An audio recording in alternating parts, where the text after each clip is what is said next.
Welcome to Everything Co-op, bringing you information on how cooperatives can help improve your quality of life. This show is being sponsored by the National Co-op Bank, NCB. The NCB is dedicated to strengthening communities nationwide for the delivery of banking and financial services for the nation's cooperatives, their members, and other socially responsible organizations. For more information on the power of community ownership, visit ncb.coop. That's ncb.coop. Now stay tuned for your host, Vernon Oakes.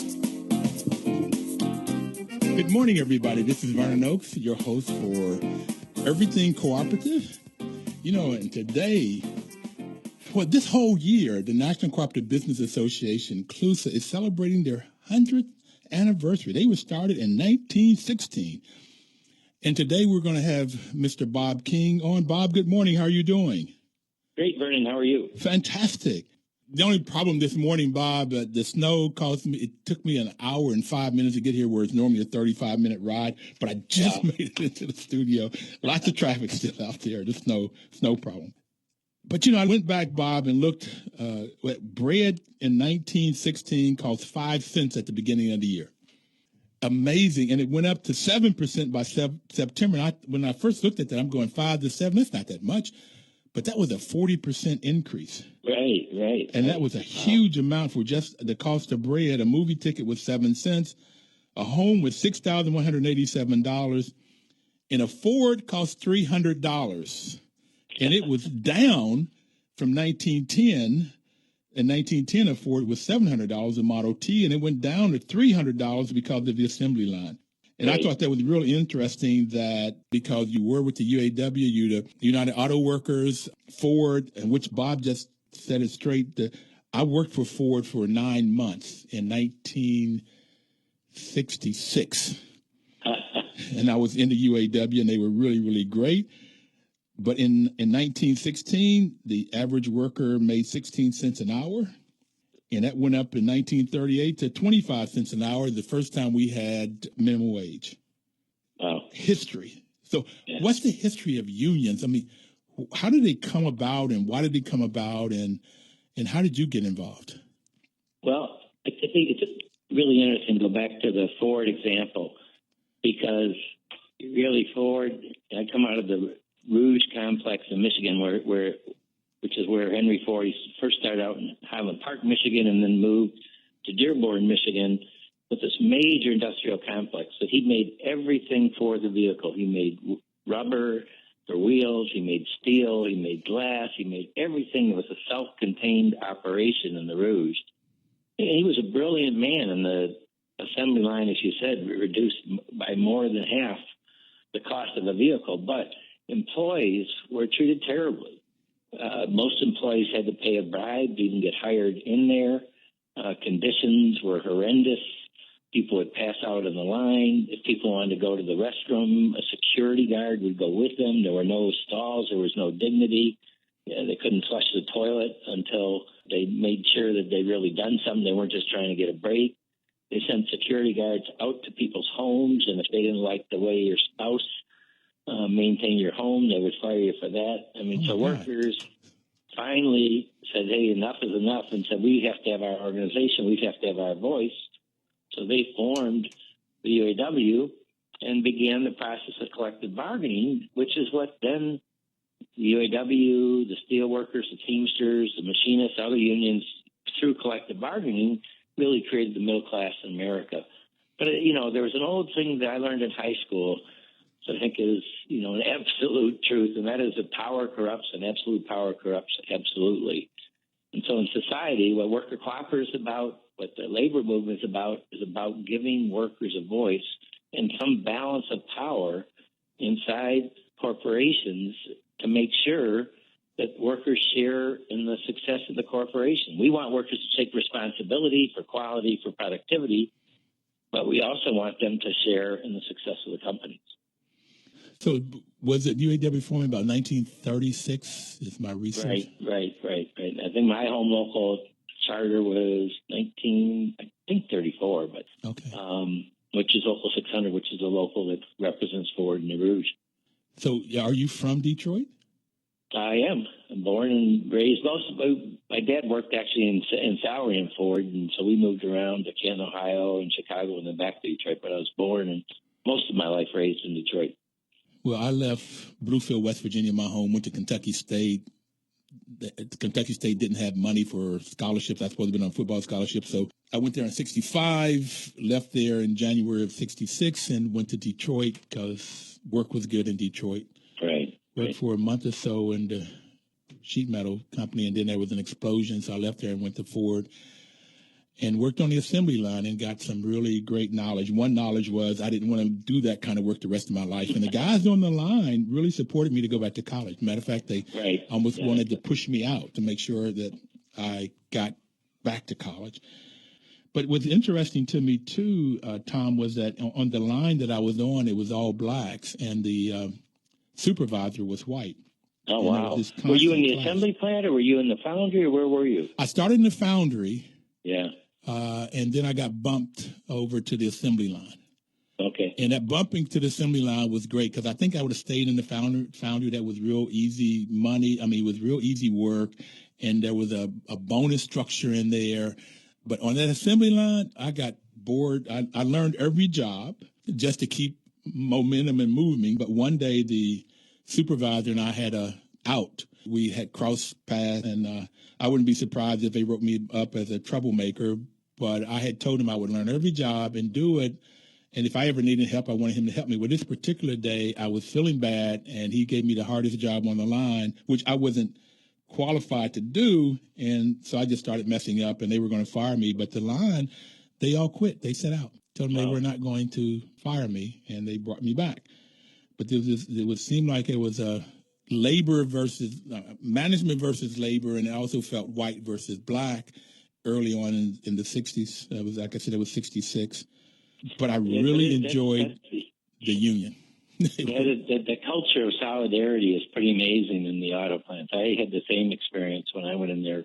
People really encouraged me to continue my education, and they're very, very supportive. And, one of the older workers took you under his wing, or a group of them would, and invite you to have lunch with them. And that culture still exists in many ways. They also took me to their homes and fed me dinner. That was great. Amazing. And some of those houses, I was just in Detroit. My brother ended up going there and spending his whole adult life there. And I went there from Christmas to New Year's and visit my nieces and nephews. And it was amazing, the houses that you would have died for in 66 are boarded up and abandoned. The houses that they took me to, I keep talking about the middle class, moving from, because a lot of them came from up south, from down south, and would come in and then get these fine homes and move into the middle class and have education. And all of them that took me in their homes, wife and children, and they were family people. So they took me under the wings. I was all of 18. And I thought I was grown, of course, at 18. But we all did. Yeah. So how did you move up to become president of the UAW? What was that like? Well, I got out of the Army and needed to find work. I wanted to get married. I had to support a family. So I was lucky and got hired in at Ford. And then I wanted to get back into school. I completed my bachelor's degree before I got drafted to go into the Army during Vietnam. I was lucky I went to Korea instead of Vietnam, but it was during that period of time. And so when I came out, I was just planning to work for a short period of time to earn some money. Mm-hmm. And then as I was working, in the facilities, people had problems. If a supervisor wasn't fair with them or something, it's my natural inclination to join in and try to help. And so I became pretty active. And then workers asked me to run for my fellow workers asked me to run for different positions. I ran for a part-time recording secretary position, and then I ran for district committee, and then gradually moved up the ladder from district to bargaining to vice president of a unit of about 4,000 members, and then president of that unit, and then president of Local 600, which at that time had like 26,000 members.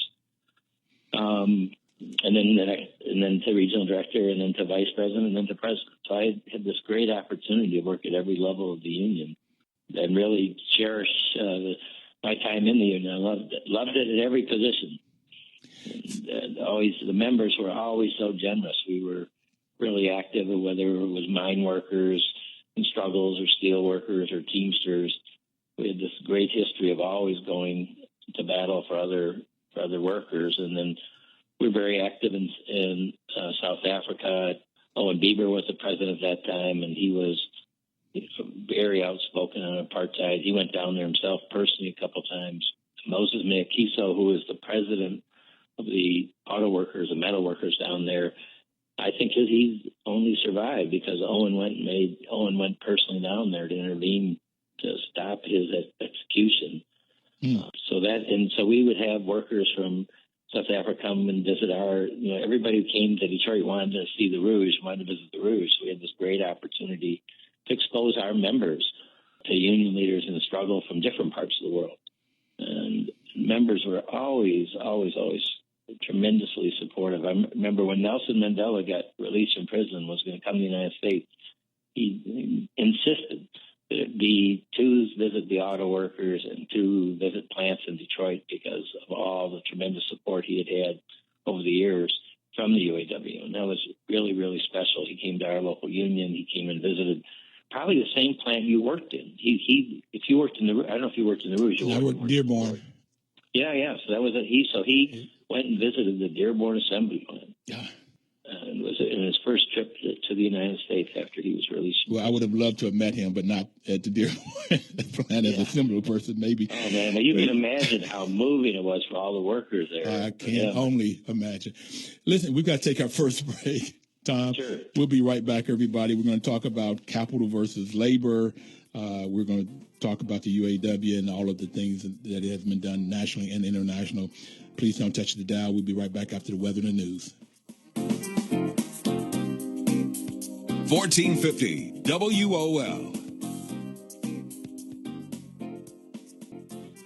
You know, information is power, and that's why the National Cooperative Bank is sponsoring this program to give you information about cooperatives and the benefits of cooperatives, so that if you use that information, if you take the information that you get from this show and use the information, you could probably either start a cooperative or join a cooperative and get the power. You've talked about starting in 1934, the unions up through your history. I guess you didn't start in 1934. The Vietnam War, I really like your quote, power corrupts, absolute power corrupts absolutely. So if you have management on one hand, if they have all of the power, then they can, get corrupt absolutely. But then you have the union, the labor, and the management board offsetting each other so that you can have non-corruption, I guess is what I would say. It's that you don't end up getting corrupt, and you also get the employees to where they have a say and can live, make a decent living. So is that why you liked your experience in the union? You help a lot of people? Yeah, I think that because of the really positive role that a strong union movement plays in the overall democracy in the country.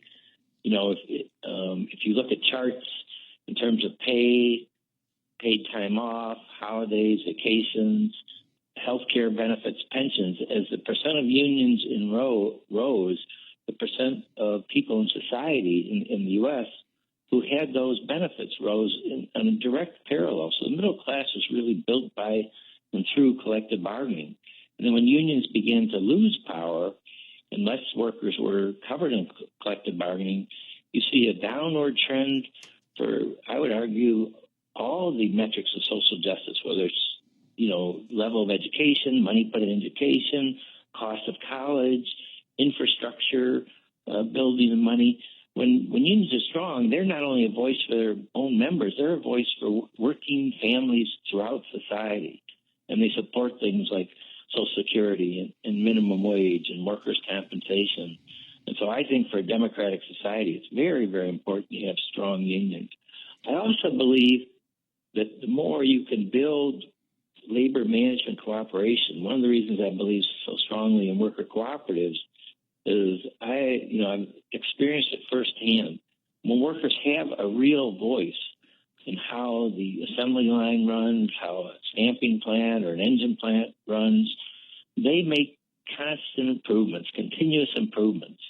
And when they feel empowered and know that their voice is going to be heard and their suggestions are going to be heard, it really motivates them. And so the tremendous success of Ford and General Motors and Chrysler since the bankruptcies has really been because of this tremendously strong commitment to working together, to collaboration. Members take very, very seriously that they want the vehicles they produce, that they make, to be the highest quality. And they want a reputation for GM workers or Ford workers or Chrysler workers, all who are UAW members. They want the public to know that they're absolutely committed to give that public the best value for the vehicle that they purchase. And that's light years of difference from 30 or 40 years ago.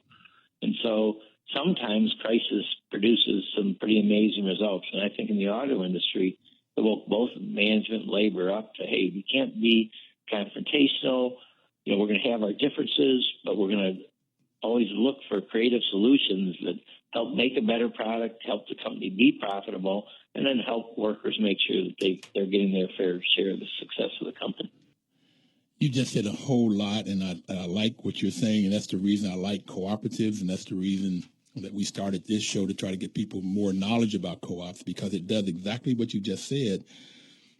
But before we get into the cooperative and this sort of work, how does unions and co-ops merge, or at what level and how that might happen, I want to talk about capital versus labor. I've talked about it on this program. I've looked at, if somebody had $1 billion, at the billionaires, at the Forbes 100, they all have $1 billion or more, with Bill Gates having $80 billion net worth.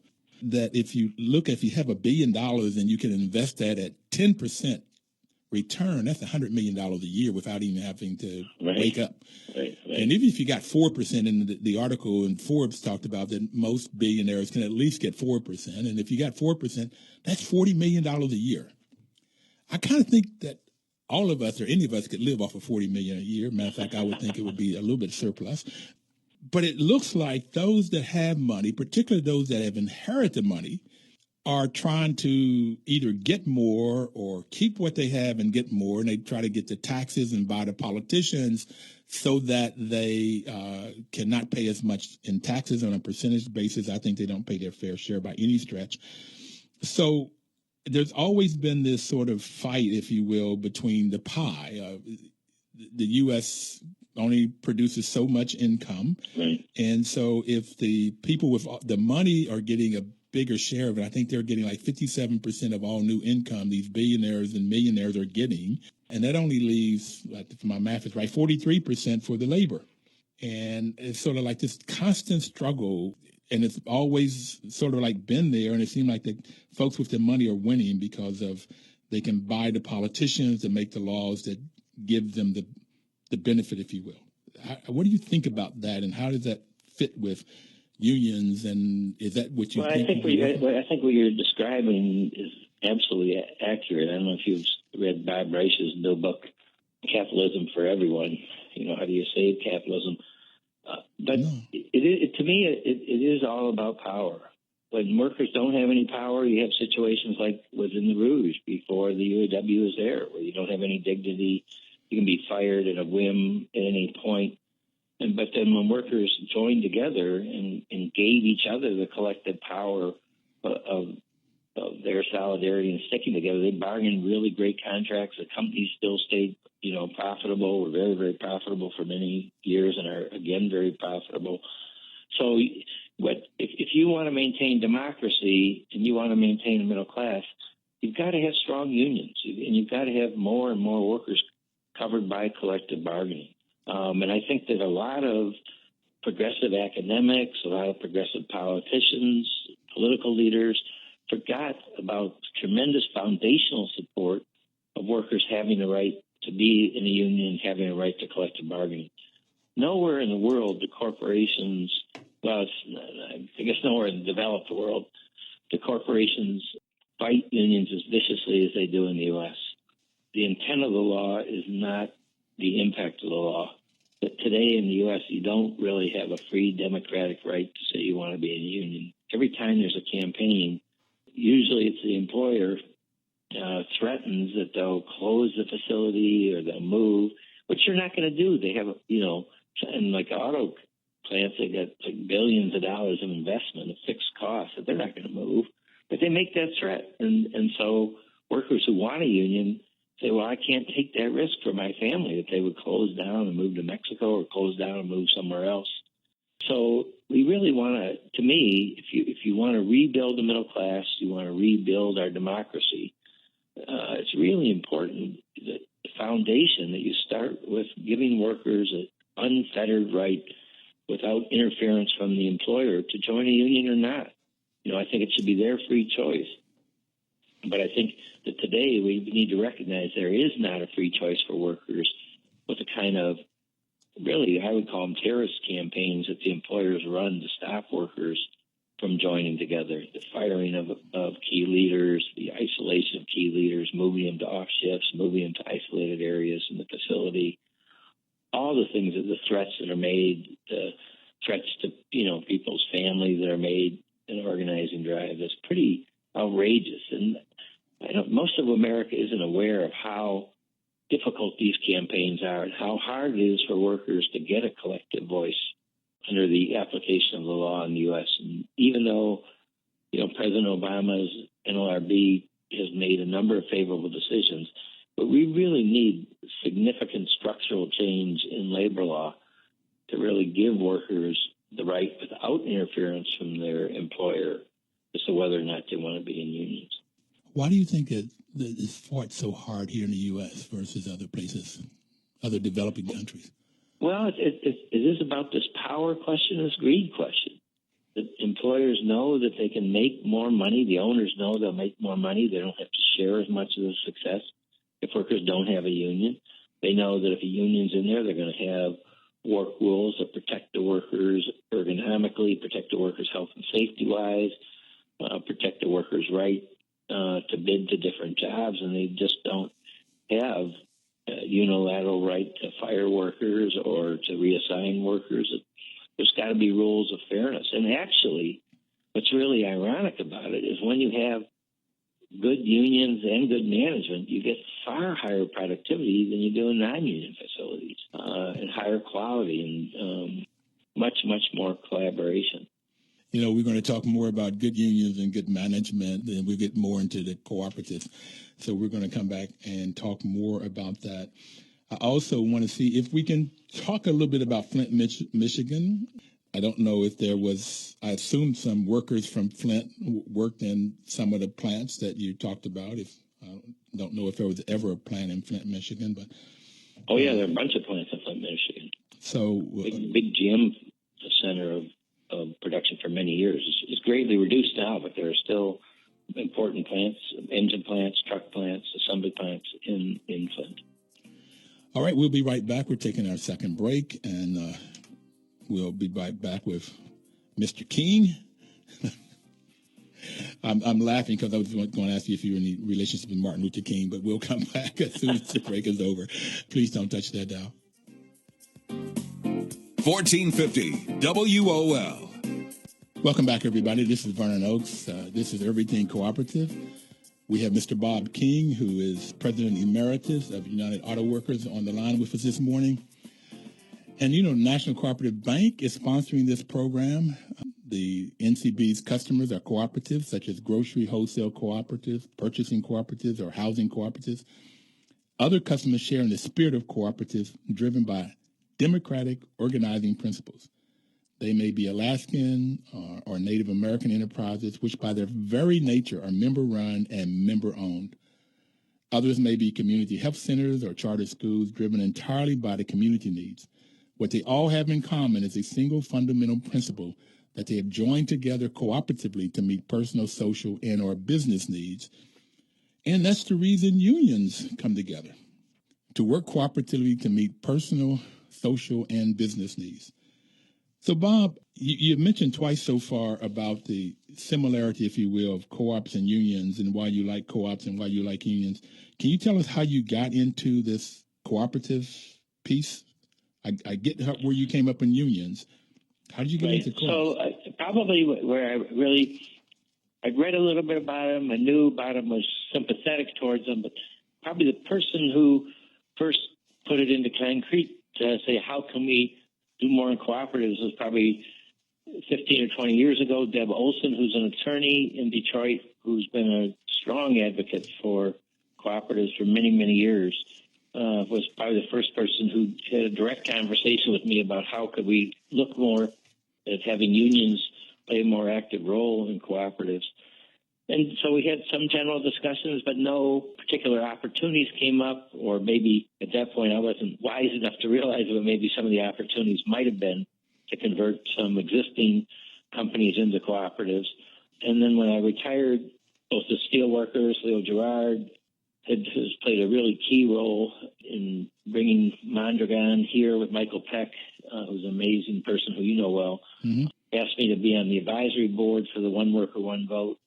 So I agreed to do that, and then I agreed to be on the advisory board of C2BE, which is an organization here in Detroit to promote cooperatives in the city of Detroit. So I'm working more actively with both those organizations now to try to figure out how can we expand worker cooperatives, because they do, one of the other great experiences I got for 4 years to serve on the supervisory board of a German company, Opel, which is a GM subsidiary, and to see how how the German co-determination law really requires collaboration. So what I think worker cooperatives do, smart union management contracts do, or laws like worker co-determination do, is that they really bring people together to use the full talents of every individual. And we're all blessed with different talents, and the only way we achieve optimum results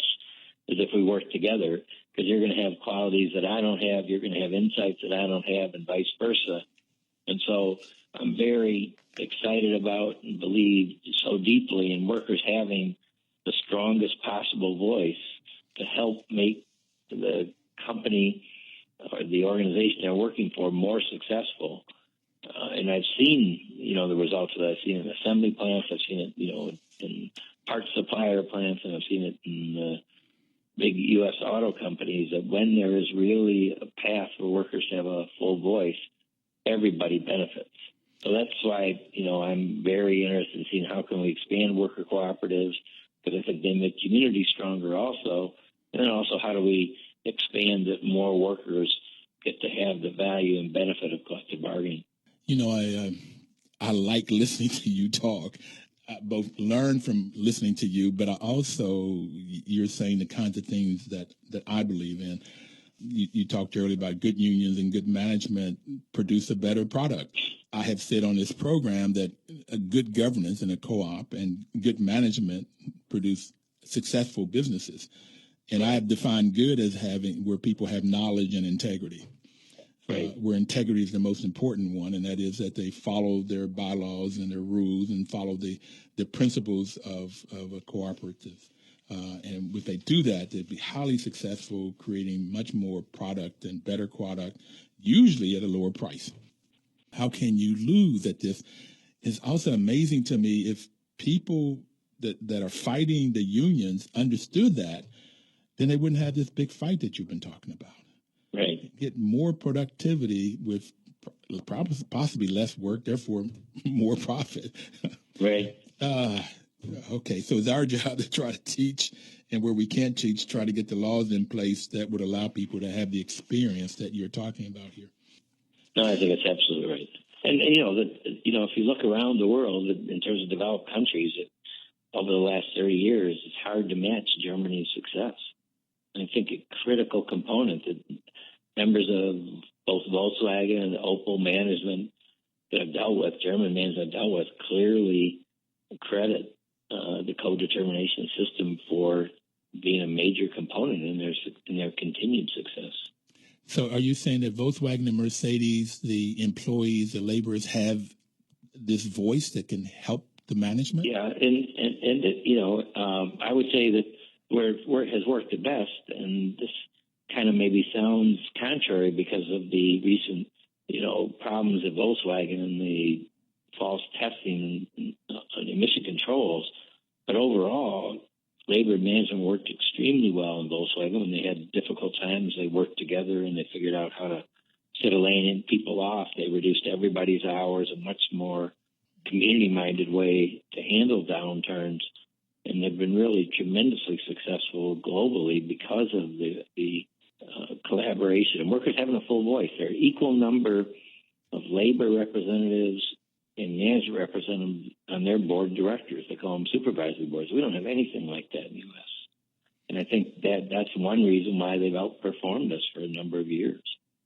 That would be a nice public relations spot or advertising to get that across, because it's kind of like, why does Mercedes or Volkswagen? I mean, I've owned both, right. And they just have outperformed most U.S. Now, it seems like Ford and Chevy are coming up most recently, but over the years, they have not performed as well. Well, it's interesting, though. It's an evolutionary process, but really, when we were studying the co-determination, one of the things that kind of light bulb went off, they have co-determination by law in Germany. For the U.S. at Ford and General Motors and Chrysler, you have co-determination by contract.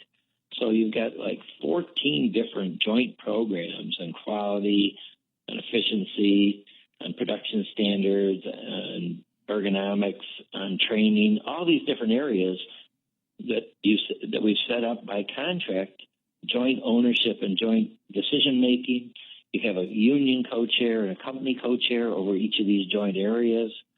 They work together collaboratively every day to make sure you get the highest quality product. In Ford plants, they've put quality operating specialists in every plant trained by a joint program to make sure that every day the focus stays on quality the way that it should. And those are, UAW members that have been trained and are in those positions. So you can achieve the same result, I believe, my experience is, by bargaining for it. I think it's really important that, to me, it's even more important than wages and benefits in a way, because in the end, you'll get higher wages and benefits if you bargain for really collaborative management systems where everybody is committed to the success of the company and everybody works together, and you have a system to make sure that the success is shared by everybody. When I met you in Cincinnati at their union cooperative workshop this past summer, and I had one question going there: is if a worker cooperative for everybody out there is when the business, it can be any business you can think of, is owned and controlled by the workers, by the employees. So if you have the business owned and controlled by the employees, I didn't see a need for a union. Mm-hmm. And I've had a couple people on the program, Michael Peck. Yeah. Peck was one, and they were telling me that the reason, well, let me ask you, why is there a need for a union when the workers own and control the business? Because you need a system of operating in the plants. You need a system for fair promotions. You need a system for due process. If there are issues of discipline, you want a formal process for ideas or for conflict resolution. And unions and collective bargaining agreements provide a structure that allows more of the time and focus to be on producing the highest quality product. And then when there are grievances or issues, you've got a system for dealing with those. And so I think that having both a collective bargaining agreement and a worker ownership, one worker, one vote, provides for a system that will produce the most positive results. Because talking to people who've been in cooperatives, if you're really small in a cooperative, it's a different story. But if, you grow to a large size, having systems like a collective bargaining agreement that channel people's energy in the right way, and when there are problems, which there are always going to be if there are human beings involved, right?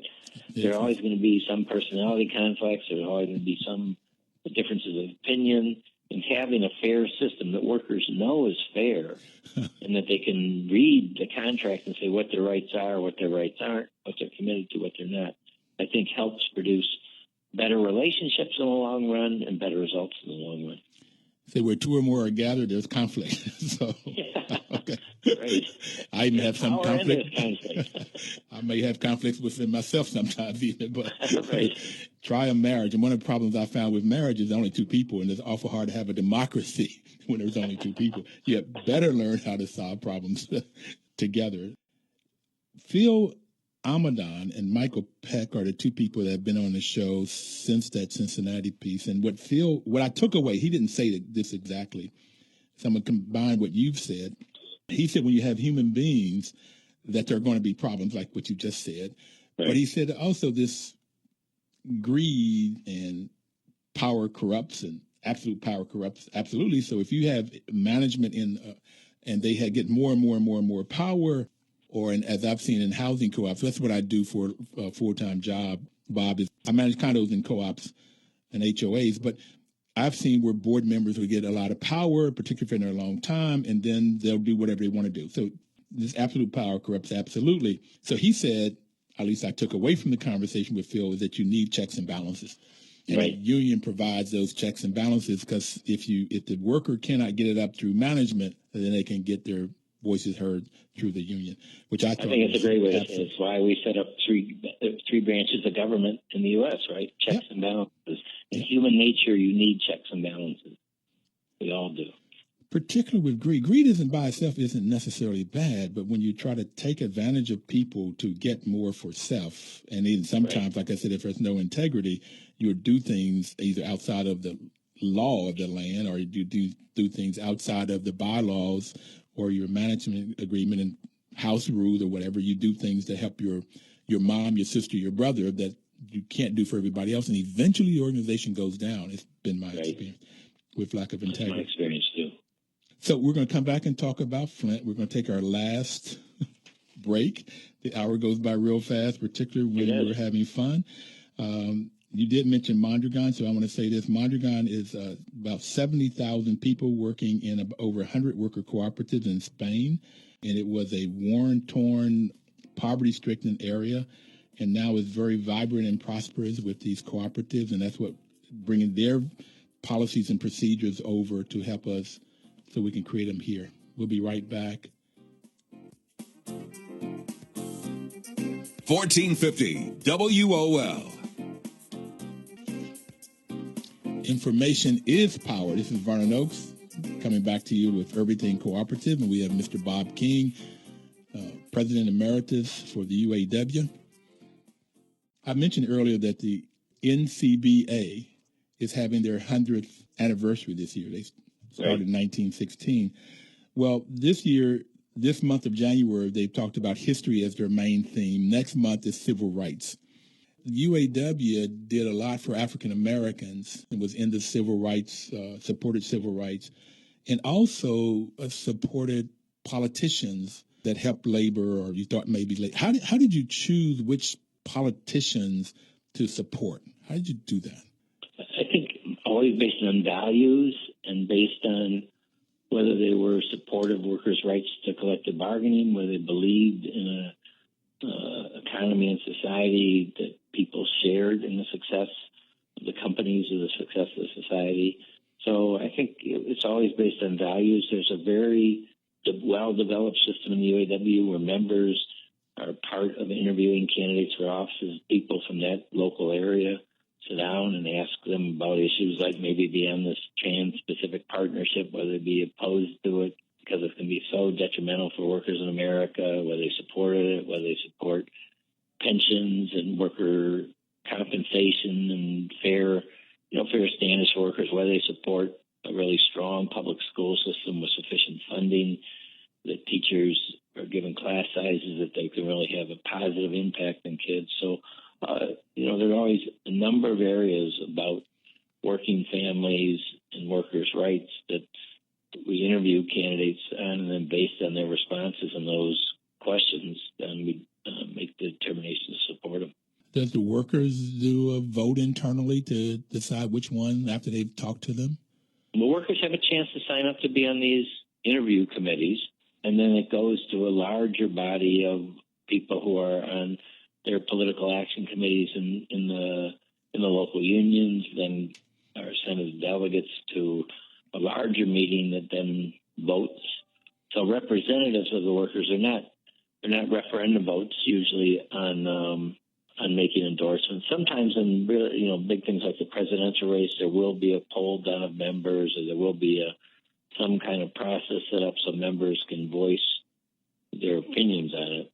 But generally, most endorsements come through this process of interviews and then the representatives of the workers attending a large meeting and voting to endorse or not to endorse candidates. Well, several reasons I asked the question. One is I would like to see where cooperatives would maybe go through some similar kind of process to look at, because it's all the similar values. The cooperatives have values and principles, and then like honesty and transparency and self-help and accountability are some of the values. And then the kinds of things you've talked about earlier is democracy, but open membership, not related to race or religion. They also have put in some money, and if there's profits made, they get some money back, and that's a way of building both financial wealth. And then there's education, this whole thing of knowledge. And that was my first attraction to co-ops, was seeing how everyday people would get knowledge how to run a business through managing housing co-ops, affordable housing co-ops. So when do you think UAW would decide which one of the candidates are running now, whether they're going to go for Hillary or Bernie or Donald Trump or Cruz? Every presidential race, it seems like it's been handled somewhat differently, depending on the candidates involved. I think that right now the UAW has not made any endorsement. I don't know if they will even make an endorsement during the primary. They may wait and try to be part of the force that brings everybody back together after the primary contest is over, and whether it's Hillary or whether it's Bernie, whoever for the Democrats, then try to reunite everybody to make a big push for what I think is a really critically important election. I think if you end up with any of the Republican candidates, you're headed down a path that really people believe in fascism. They don't believe in worker rights. They don't believe. I mean, every day Republicans are trying to take away from more people the right to vote, making voter registration harder, these photo IDs. There have been no shown cases of corruption in elections, but they keep using it. Well, we're doing this to stop. They're not doing it to stop corruption. They're doing it to stop people from voting. Yeah. And then you mentioned Flint. That is a disastrous result of a loss of democracy in Michigan. And, it was partially because of the problems that the auto industry was in, and that, so many jobs were lost in Ford and General Motors and Chrysler were based in Michigan. So that weakened the power of unions in Michigan, and then all the direct attacks by Republicans on workers' rights to collective bargaining. It really has taken a toll. And because of lack of democracy and lack of transparency, the people of Michigan voted no emergency manager. They did a ballot initiative they voted down. So the Republicans used legislative trickery to pass a new law, the same as the old one, and put a appropriation attachment to it, so it couldn't be another ballot initiative, couldn't take it down. I mean, they've shown over and over and over again a total lack of respect for what voters want.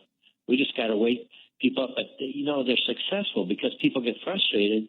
They quit voting rather than realize, well, heck, I got to fight harder to wrest power away from these people who don't want me to have a middle-class standard of living, don't want me to have a pension, don't want me to have health care.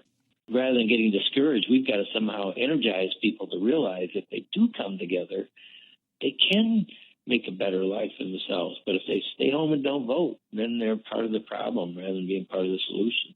And the problem they end up facing is they'll get the brunt of the part of the problem that hurts themselves when their kids get sick or have poor kids and adults. When you're bathing in this water. Yes, contaminated toxic water. It's just outrageous. I mean, it's really criminal. And then for this governor to say, oh, I'm sorry, but then blame everybody else. I mean, and there's more and more documentation. He's known about it. I was at a rally in Flint when he was running for re-election to governor, and there was maybe 100, 150 people there, but there were probably 20 signs up protesting the water in Flint, how bad it was. So for him to say he wasn't aware, I was there. I watched him walk by all those signs. He's known about this. And for him to be so dishonest and disingenuous and lie to people, to me, it's outrageous. I think there should be criminal responsibility. They have killed people through Legionnaire's disease that's connected to this toxic water. They've damaged kids for life. I mean, this is just so morally outrageous. And it's because they've limited democracy in Michigan. In 5 elections in a row, Democrats have gotten more votes for the Michigan House of Representatives and never had a majority because of the way districts are gerrymandered. And the Senate, Michigan Senate, is worse than the Michigan House. You know, we've got to fight to get our democracy back. And I was wondering, like, how to take the Cincinnati food hub that they have that we went out and took a look at it, how to get that in Flint. They said there's no grocery store. So it's like, how do you create a co-op, either employee-owned co-op, a worker cooperative, or a consumer cooperative where the people that buy in that grocery store would own the business and maybe volunteer in that business to get a food hub going in Flint right away. And then it's like maybe instead of like changing out the pipes, how to get some new housing there. Say it again, maybe rather than changing the pipes, what? Get some new housing. Yeah. But if you don't change it, you have to change the pipes, because new housing, if they don't change the pipes, you're still going to have that bad water. Yeah, well, I was thinking new pipes to the new housing. Okay. Yeah. new pipes to the new housing. But really, the system, they have to redo the piping in the whole system.